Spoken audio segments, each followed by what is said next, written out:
Ketua DPR RI Puan Maharani juga memastikan pihaknya terus mengawal berbagai persoalan rakyat. Beberapa di antaranya yang menyangkut badai pemutusan hubungan kerja atau PHK serta tingginya angka pengangguran.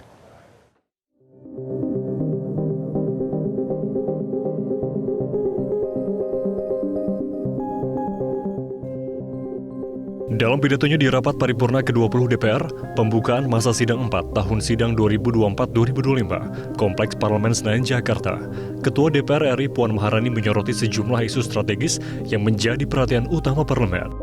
Isu tersebut mencakup permasalahan ojek online, angka pengangguran, hingga dampak konflik perang terhadap perekonomian nasional. Puan menyebut berbagai permasalahan yang akhir-akhir ini menjadi perhatian rakyat serta perlu mendapatkan perhatian dari alat kelengkapan Dewan.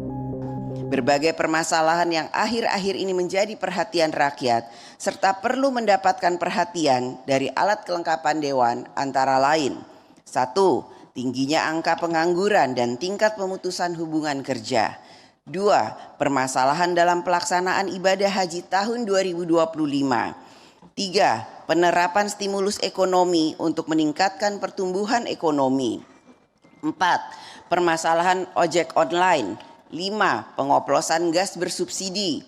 6. Pelaksanaan evakuasi terhadap WNI yang berada di negara yang sedang terlibat konflik.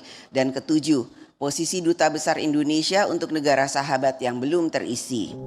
Puan juga turut menyoroti kondisi ekonomi global yang masih dinamis dan penuh ketidakpastian akibat konflik geopolitik dan geoekonomi yang perlu diperhatikan.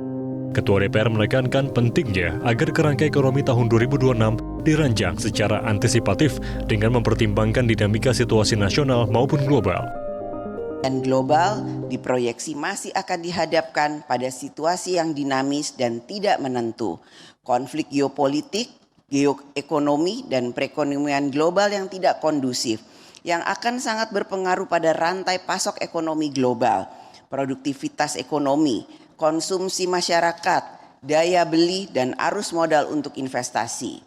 Oleh karena itu, pembahasan kebijakan ekonomi makro dan pokok-pokok kebijakan fiskal tahun 2026 harus telah mengantisipasi hal tersebut yang dapat berdampak pada kapasitas APBN untuk menjalankan pembangunan nasional.